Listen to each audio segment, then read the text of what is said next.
Hello दोस्तों, welcome to विद्यालय IAS. आज के इस वीडियो में हम टॉप 15 पंचायती राज छत्तीसगढ़ पंचायती राज से संबंधित कुछ महत्वपूर्ण प्रश्न करेंगे जो आपकी आगामी सीजीपीएससी परीक्षा या सीजी व्यापम की परीक्षा में आने की संभावनाएं हैं। ये वीडियो मैंने मेन सीजीपीएससी को टारगेट करके बनाया है क्योंकि वहां पे ऐसे ही प्रश्न देखे गए हैं। जैसे हमारा आज का पहला प्रश्न है, एक ग्राम पंचायत के चुनाव हुआ कब? 10 जनवरी 2016 को इसका प्रथम सम्मेलन होता है। 24 जनवरी 2016 को आहूत किया गया। 10 जनवरी को एग्जाम हुआ। एग्जाम के दिन ही पंचायतों में चुनाव रिजल्ट आ जाता है। ठीक है, शाम तक रिजल्ट दे देते हैं लोग। इसके बाद कुछ अनियमितताओं के कारण ग्राम पंचायत 10 अक्टूबर 2018 को विघटित कर दिया गया। नई ग्राम पंचायत का चुनाव 12 दिसंबर 2018 को हुआ। नई पंचायत का प्रथम सम्मेलन 27 दिसंबर 2018 को आयोजित किया गया। इस नवगठित ग्राम पंचायत की अवधि क्या है? एक चीज हमेशा अपने दिमाग में ठान के रखिएगा कि पंचायत एक प्रथम सम्मेलन के बाद चाहे कितनी भी दुविधाएं हैं, ठीक है, चाहे कितना भी प्रॉब्लम हुआ हो, अप डाउन हुआ हो, विघटित हुआ हो, कुछ भी हुआ हो, हमको उससे कोई लेना देना नहीं है। हमको लेना है कब? प्रथम सम्मेलन की तिथि कब? 24 जनवरी 2016 और इससे लेके 5 साल गिन लेना है। ठीक है, 5 साल, 24 जनवरी 2016, फिर 17, 18, 19, 20, 21। तो इसका कब पंचायत की अवधि कब तक होगी? 24 जनवरी 2021 तक। ऐसा क्वेश्चन 2-3 बार आया है। लंबा सा स्टेटमेंट आ जाता है, फिर उसके बाद सब डर जाते हैं। ठीक है, बीच में कुछ भी हुआ हो हमको उससे मैटर नहीं करता है। एक पंचायत, क्योंकि राज्य निर्वाचन आयोग को कई सारी पंचायतों का चुनाव कराना रहता है, ठीक है, तो वो किसी एक पंचायत के अप डाउन से अगर उसी क्षेत्र में अगर इलेक्शन के लिए अलग से क्या करेगी, व्यवस्था करेगी, तो थोड़ी सी दिक्कतें बढ़ जाती। इसीलिए चाहे कितनी भी अनियमितताएं आए उससे हमको कुछ नहीं करना है। एक ग्राम पंचायत किसी एक तिथि को स्टार्ट हुआ है, वहां प्रथम सम्मेलन से ही ग्राम पंचायतों की तिथि मानी जाती है स्टार्ट, और उससे ठीक 5 साल बाद उसकी अवधि रहती है। ठीक है, बीच में वो विघटित हुआ, बर्बाद हुआ, आबाद हुआ, उससे हमको कुछ नहीं करना है। ठीक है, तो 24 जनवरी 2016 का पहला सम्मेलन का तिथि है, तो 24 जनवरी 2021 तक वो पंचायत अस्तित्व में रहेगी, उसकी अवधि रहेगी। ठीक है, अगर आप अभी तक विद्यालय से नहीं जुड़े हैं, प्लीज चैनल को सब्सक्राइब करना ना भूलें। इस राज्य के पंचायती राज अधिनियम 1993 के अनुसार निम्न में से किसका प्रत्यक्ष निर्वाचन नहीं होता है? ठीक है, प्रत्यक्ष अप्रत्यक्ष को लेके बहुत ही हर बार कंफ्यूजन क्रिएट करता है। ठीक है, देखना है, सरपंच, उप सरपंच, पंच और जनपद सदस्य दिया है। जनपद आप इसमें जिला के सदस्यों को भी ले लीजिए। ठीक है, सरपंच, पंच और ये जो जनपद पंचायत के सदस्य होते हैं और जिला पंचायत के सदस्य होते हैं, या फिर नगर पंचायत, नगर पालिका, नगर निगम, सभी के सदस्य होते हैं, सभी प्रत्यक्ष निर्वाचित होते हैं। अभी तक सब प्रत्यक्ष निर्वाचित होते हैं। ठीक है, ग्राम स्तर पर उप सरपंच का पोस्ट ऐसा है, ग्राम पंचायत में, जिसका निर्वाचन पंचों में होता है। ठीक है, पंच आपस में ही किसी एक को उप सरपंच बना देते हैं। सरपंच का निर्वाचन प्रत्यक्ष होता है और पंचों का निर्वाचन प्रत्यक्ष होता है। प्रत्यक्ष निर्वाचन जिसमें जनता वोट देती है और अप्रत्यक्ष निर्वाचन जिसमें जनता वोट नहीं देगी। ठीक है, और जनपद में ही जनता वोट देती है। जनपद पंचायत के सदस्यों का निर्वाचन होता है और सदस्य आपस में से अध्यक्ष चुन लेते हैं, तो अध्यक्ष का निर्वाचन अप्रत्यक्ष होगा। ठीक है, अगर यहाँ पे जनपद पंचायत अध्यक्ष आता तो हम उसको भी आंसर ले सकते थे। यहाँ पे आंसर हमारा सिर्फ उप सरपंच ही है। अगला, यदि पंचायत चुनाव में मतदान के पूर्व किसी अभ्यर्थी की मृत्यु हो जाए तो क्या होगा? अब मतदान के पूर्व किसी अभ्यर्थी की जो फॉर्म भर चुका है, अगर उसकी मृत्यु हो जाए तो क्या कंडीशन आती है? देखिए, यहाँ पे 2 कंडीशन रहेगा। ठीक है, या तो 2 ही कैंडिडेट होंगे, तो एक की डेथ हो गई तो सिर्फ एक ही बचा, तो उस स्थिति में क्या होता है, मतदान रद्द कर दिया जाता है। लेकिन मान लीजिए 5 कैंडिडेट हैं, एक की मृत्यु हो गई, 4 फिर भी चुनाव लड़ेंगे, तो ऐसे में मतदान रद्द नहीं होता है। ठीक है, अगर यदि केवल एक अभ्यर्थी शेष रहे तो मतदान स्थगित हो जाता है। यदि एक से अधिक अभ्यर्थी शेष रहे तो मतदान स्थगित नहीं होगा। हमारे यहाँ पे 3 और 4 सही है, मतदान स्थगित होगा, मतदान स्थगित नहीं होगा। इसे हम डायरेक्टली नहीं चुन सकते हैं, ठीक है, क्योंकि कंडीशन है, कंडीशन कि अगर एक ही कैंडिडेट होगा, एक ही कैंडिडेट अगर चुनाव लड़ने के लिए होगा तो क्या कर दिया जाएगा, मतदान स्थगित कर दिया जाएगा। और अगर एक ही कैंडिडेट नहीं रहेगा, मतलब बहुत सारे बचे रहेंगे, मान लीजिए 10 कैंडिडेट खड़े हुए थे, एक की मृत्यु हो गई, 9 फिर भी लड़ेंगे, तो मतदान ऐसी स्थिति में स्थगित नहीं होता है। तो आंसर क्या हो जाएगा यहाँ पे, 3 और 4। इसका राज्य निर्वाचन आयोग कुछ महीनों बाद, मतलब और जब कैंडिडेट आ जाएंगे तो मतलब फिर से फॉर्म भराना पड़ेगा, निर्वाचन की तिथि जारी की जाएगी, फिर उसी क्षेत्र के लिए मतदान कर दिया जाएगा, ठीक है। पंचायत चुनाव में निर्वाचन की प्रक्रिया निम्नलिखित में प्रत्यादिष्ट या स्थगित हो जाता है। यदि केवल एक अभ्यर्थी शेष रहे तो मतदान स्थगित हो जाता है, और अगर एक से अधिक अभ्यर्थी शेष बचे हैं तो मतदान स्थगित नहीं होता है। और निर्विरोध विजित माना जाएगा, मतलब उसमें एक ऑप्शन ऐसा भी करके कंफ्यूज कर सकता था कि यदि केवल एक अभ्यर्थी बचा है तो उसे निर्विरोध विजय कर दिया जाएगा, तो ऐसा कंडीशन नहीं आता है, ठीक है। निर्विरोध के लिए निर्वाचन में नामांकन दाखिल करने के लिए एक ही जन होना चाहिए। अगर उस पूरे पंचायती क्षेत्र से एक ही इंसान है जो पंच के लिए क्या कर दिया है, एक ही कैंडिडेट आया, तो उसको निर्विरोध मान लिया जाएगा, ठीक है, इसे निर्विरोध विजित कर लिया जाएगा, उसके लिए इलेक्शन नहीं कराएंगे। यदि एक से अधिक अभ्यर्थियों ने नामांकन दाखिल किए किंतु और अपना नाम, अगर मान लीजिए 4 लोग दाखिल भी किए, 4 लोग नामांकन भरे भी, ठीक है, रजिस्ट्रेशन भरा गया 4 लोगों के द्वारा, लेकिन 3 लोग अपना नाम वापस ले लिए, तो जो चौथा बचा वो निर्विरोध विजित मान लिया जाएगा। तो ये 2 कंडीशन है जिसमें निर्विरोध का कंडीशन आता है। पंचायत चुनाव लड़ने में यदि किसी उम्मीदवार की मृत्यु हो जाए और पद के चुनाव लड़ने वाला केवल एक उम्मीदवार शेष रह जाएगा तो क्या होगा, निर्वाचन प्रत्यादिष्ट कर दिया जाएगा। प्रत्यादिष्ट शब्द ना, ये सीजीपीएससी का ही खोजा हुआ शब्द है। इससे पहले हम जितने भी बुक्स पढ़ते थे इसमें प्रत्यादिष्ट शब्द यूज नहीं होता था, स्थगित शब्द यूज होता था, ठीक है। तो प्रत्यादिष्ट मतलब स्थगित, ठीक है। आंसर यहाँ पे हो जाएगा बी। अगला, यदि कोई मतदाता एक वार्ड से नामांकन पत्र ग्राम पंचायत में पंच हेतु प्रस्तुत करता है और इसके बाद वह दूसरे वार्ड से भी पंच हेतु नामांकन पत्र दाखिल करता है, बाद में वह दूसरा नामांकन पत्र वापस ले लेता है, तो उसके पहले नामांकन पत्र का क्या होगा। तो देखिए क्या किया इसने, ए वार्ड से भी कर लिया और बी वार्ड से भी नामांकन भर लिया, बी वार्ड वाला मान लेते हैं कि वो कैंसिल कर दिया, तो ए वार्ड वाला वैलिड रहेगा, ठीक है, अवैध नहीं माना जाता है इस कंडीशन में। एक अभ्यर्थी जो जनपद पंचायत के चुनाव को प्रश्नगत करना चाहता है किसके समक्ष याचिका प्रस्तुत करेगा। देखिए यहाँ पे ना अधिकारी होते हैं, जैसे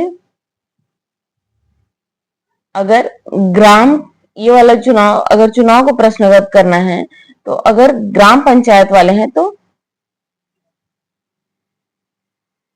ठीक है, ग्राम पंचायत वाले हैं तो अनुविभागीय अधिकारी राजस्व के पास जाते हैं, और अगर जनपद वाले हैं तो कलेक्टर के पास जाते हैं,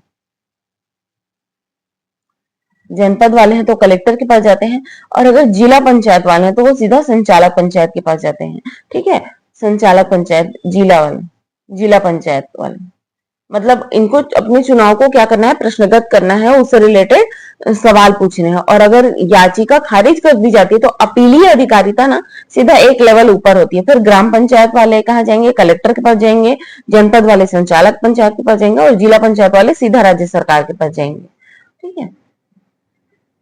अगला है, भारतीय संविधान का प्रावधान अनुच्छेद 243 ओ पंचायत चुनाव के निर्वाचन संबंधी मामलों में न्यायालयीन हस्तक्षेप का वर्णन करता है।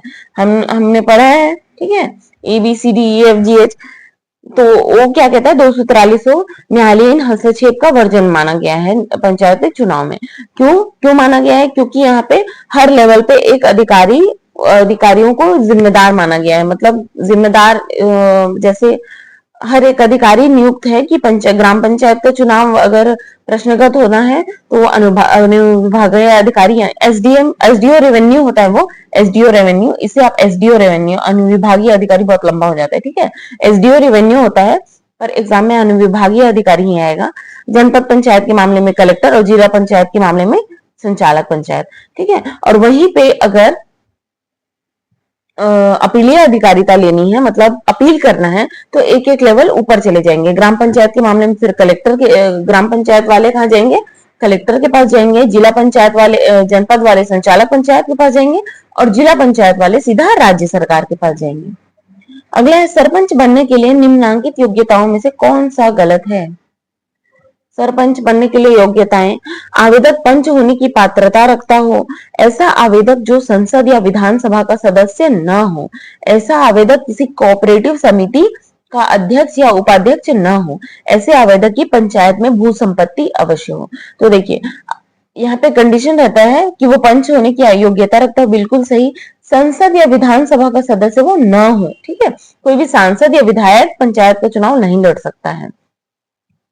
ऐसा आवेदक किसी कोऑपरेटिव समिति का अध्यक्ष सदस्य उपाध्यक्ष न हो, ये भी बिल्कुल सही है, नहीं होना चाहिए। ऐसे आवेदक की पंचायत में भू संपत्ति अवश्य हो। ये भू संपत्ति वाला अभी तक कोई कंडीशन सामने नहीं आया है कि अगर किसी को पंच का या सरपंच का चुनाव लड़ना है तो उसकी भूमि होनी चाहिए। तो अभी तक ऐसा कुछ नहीं है, क्योंकि लोग अपने वार्ड के अलावा दूसरे वार्ड से भी कई बार खड़े हो जाते हैं, ठीक है, दूसरे वार्ड से भी खड़े हो जाते हैं। तो भू संपत्ति हो यह अवश्य नहीं है। पंचायत चुनाव में एक उम्मीदवार किन अभिकर्ताओं की नियुक्ति करता है। चुनाव अभिकर्ता, लेखा अभिकर्ता, प्रचार अभिकर्ता, मतदान अभिकर्ता, गणना अभिकर्ता, मुख्य अभिकर्ता। देखिए जब एक उम्मीदवार जो होता है ना, एक कैंडिडेट मान लेते हैं, ए कैंडिडेट है, ठीक है, ए नाम का कोई कैंडिडेट है। इसके सामने तीन कंडीशन आते हैं, एक चुनाव प्रचार की, एक मतदान के टाइम की और एक गणना के टाइम की, ठीक है। चुनाव प्रचार के टाइम की, मतदान के टाइम की और गणना के टाइम की। तो इलेक्शन ये होता है प्रचार का टाइम, ठीक है, ये होता है मतदान का टाइम और ये होता है गणना का टाइम। तो इसके लिए क्या करता है वो, तीन अधिकारी, तीन अभिकर्ता नियुक्त करता है। अधिकारी नहीं बोलेंगे, अभिकर्ता बोलेंगे, ठीक है। तीन अभिकर्ताओं को नियुक्त करता है, जो जैसे चमचे, ठीक है, चमचे।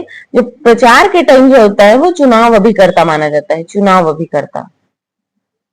मतदान के टाइम मतदान अभिकर्ता और गणना के टाइम गणना अभिकर्ता, ठीक है। तीन अभिकर्ताओं की नियुक्त करता है, चुनाव अभिकर्ता, मतदान अभिकर्ता और गणना के टाइम में गणना अभिकर्ता। यहाँ पे हमारा आंसर क्या हो जाएगा, आंसर हो जाएगा बी। अगला है, तीन अभ्यर्थी सरपंच का चुनाव लड़ रहे हैं, मतपत्र में इनका नाम किस क्रम में मुद्रित किया जाएगा। बहुत ही अच्छा क्वेश्चन है, ऐसा क्वेश्चन आने की संभावना भी है, ठीक है। एकदम अच्छे से पढ़िएगा क्योंकि ऐसा क्वेश्चन आने की संभावना भी है। यहाँ पे ना हमको ये जो ये P डॉट S डॉट वाला रहता है ना, इसको नहीं देखना है, हमको जो शुद्ध एक शब्द मिला है ना, पूरा शब्द, उसको लेके चलना होता है, ठीक है। जैसे महेंद्र कुमार, सोम वर्मा, शुक्ला। अब इसको आप ABCD के क्रम में जमाइए। ABCD के क्रम में सबसे पहले कौन सा आएगा, M आएगा, ठीक है। हमको P नहीं, हमको P से कोई मतलब नहीं है। P, यहाँ शुक्ला को भी मैंने काट दिया क्या, हमको ये P डॉट S डॉट से कोई मतलब नहीं, हमको सिर्फ एक पूरे शब्द देखना है, ठीक है। पूरे शब्द पर नजर देखना है। तो सबसे पहले कौन आएगा, महेंद्र कुमार आएगा। ABCDEFGH लगाएंगे, फिर S। तो S में सबसे पहला कौन आएगा, SH, ठीक है। तो A, B, फिर A और फिर सोम वर्मा, क्योंकि H के बाद O आता है, ठीक है। तो सोम वर्मा, BAC, BAC। आंसर क्या हो जाएगा हमारा, D। ये P डॉट S डॉट या फिर A, अगर इसका नाम A डॉट शुक्ला भी होता ना तो भी हम A को नहीं लेते, ठीक है। वो डॉट वाले को नहीं गिनना है, हमको एक पूरा शब्द गिनना होता है। फिर शब्द में आप ABCD का क्रम लगा दीजिए, बस इतना ही है। डी हो जाएगा इसका आंसर। अगला है, छत्तीसगढ़ में जनपद पंचायत अध्यक्षता के पद पर एक अध्यक्ष और एक उपाध्यक्ष कार्यरत होते हैं, जिनको खाली स्थान द्वारा निर्वाचित किया जाता है। किसके द्वारा निर्वाचित किया जाता है, देखिए जनपद पंचायत के सदस्य का निर्वाचन सिर्फ प्रत्यक्ष होता है, ठीक है। प्रत्यक्ष मतलब जनपद पंचायत के सदस्यों के निर्वाचन में जनता वोट देती है, लेकिन फिर उसके बाद जो जनपद या जिला भी, जिला, नगर पंचायत, नगर पालिका, नगर निगम, सभी के सदस्यों में ही केवल जनता वोट देती है। फिर जो अध्यक्ष का निर्वाचन होता है वो निर्वाचित सदस्य स्वयं में से करते हैं। अगला है, छत्तीसगढ़ राज्य में संसदीय और विधानसभा निर्वाचन क्षेत्रों के चुनाव के लिए निर्वाचन अधिकारी कौन होता है? रिटर्निंग अधिकारी की बात हो रही है, ठीक है। तो यहाँ पे रिटर्निंग ऑफिसर होते हैं।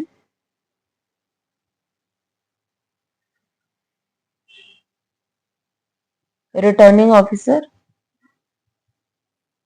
चुनाव से रिटर्निंग ऑफिसर की नाम ली जाएगी राज्य में संसदीय और विधानसभा निर्वाचन क्षेत्रों में, ठीक है। निर्वाचन क्षेत्रों में कौन कौन होते हैं? तो हर निर्वाचन क्षेत्र एक बड़ी सिटी होती है, ठीक है, सिटी होती है या मुख्य जिला होता है, जिला, ठीक है। जैसे रायगढ़ जिला, सरगुजा जिला में अंबिकापुर आप ले लीजिए, रायगढ़ जिला में आप रायगढ़ को ले लीजिए, रायपुर में आप रायपुर को ले लीजिए। तो ये सब क्या है? निर्वाचन क्षेत्र होते हैं, बड़े बड़े शहर होते हैं, ठीक है, जो कई गांवों या कई शहरों से मिलाकर बनते हैं। तो यहाँ पे प्रॉपर एक जिला कलेक्टर ही निर्वाचन अधिकारी, मतलब निर्वाचन अधिकारी और रिटर्निंग ऑफिसर वो दोनों होता है, ठीक है। फिर बाकी जगहों के लिए वो अलग अलग रिटर्निंग ऑफिसर, जो उनके मतलब कम से कम द्वितीय वर्ग के अधिकारी होते हैं, उनको वो रिटर्निंग ऑफिसर चुनता है, जिला कलेक्टर। 4 अभ्यर्थी सरपंच चुनाव लड़ रहे हैं, मत पत्र में इनका नाम किस क्रम में लिखा जाएगा? ठीक है, 4 अभ्यर्थी चुनाव लड़ रहे हैं। ठाकुर दीनानाथ सिंह, यहाँ पे आप टी को लेके चलिए, दिनकर सिंह ठाकुर, डी को लेके चलिए डॉक्टर अरुण प्रकाश। यहाँ पे हम डॉक्टर को नहीं गिनेंगे, अरुण को गिनेंगे, ठीक है।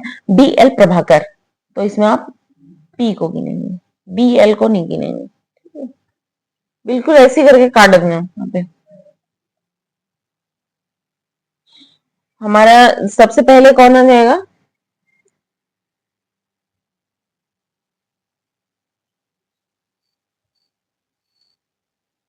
सबसे पहले आ जाएंगे, ये डॉक्टर को हटा दीजिए,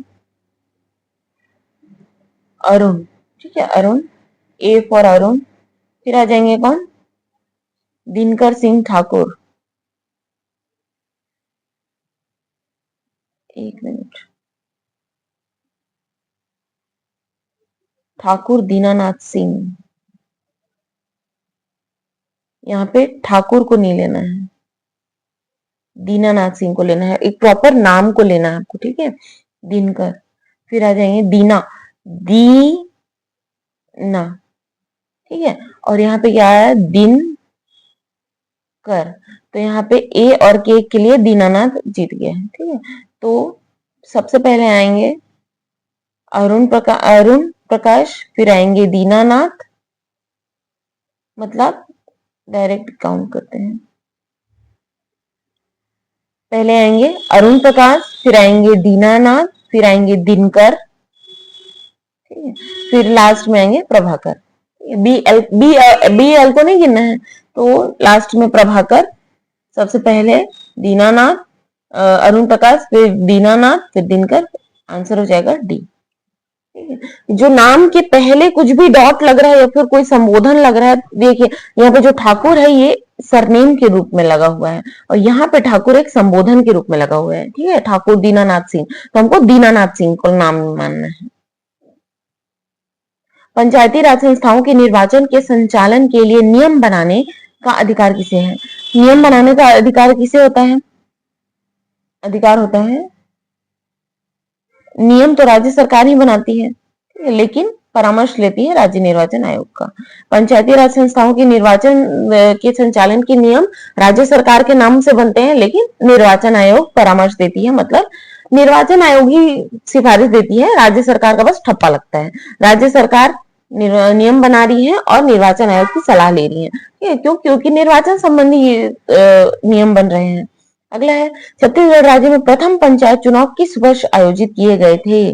प्रथम पंचायत चुनाव किस वर्ष आयोजित किए गए थे?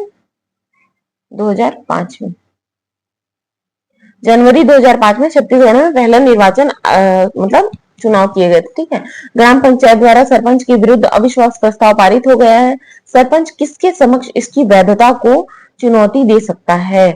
मतलब ग्राम पंचायत के सरपंच को क्या किया गया? अविश्वास प्रस्ताव के द्वारा निकाल दिया गया। अब सरपंच किसके सामने इसको चैलेंज करेगा। तो किसके सामने चैलेंज करेगा? मैंने कहा था ऐसा कोई भी कंडीशन आएगा तो अनुविभागीय अधिकारी तो ग्राम पंचायत के नॉर्मल प्रॉब्लम्स देखते हैं, मतलब निर्वाचन संबंधी जितनी भी समस्याएं हैं, अगर इनको चैलेंज करना है या अपील करना है तो एक लेवल ऊपर जाना पड़ता है, ठीक है, कलेक्टर के पास जाना पड़ता है, कलेक्टर के समक्ष इसे चुनौती दी जाती है। तो आज का ये वीडियो यहीं तक था। अगर आपको वीडियो अच्छा लगा हो तो प्लीज चैनल को सब्सक्राइब करें, वीडियो को लाइक करें, शेयर करें और अपनी तैयारी बहुत अच्छे से जारी रखें, ठीक है। ज्यादा लंबा वीडियो नहीं बन रहा, 20 से 25 मिनट का ही, 20-21 मिनट का ही बन रहा है, आराम से हो जाएगा। और ज्यादा से ज्यादा अपनी तैयारी पे ध्यान दें और all the best. Thank you for watching.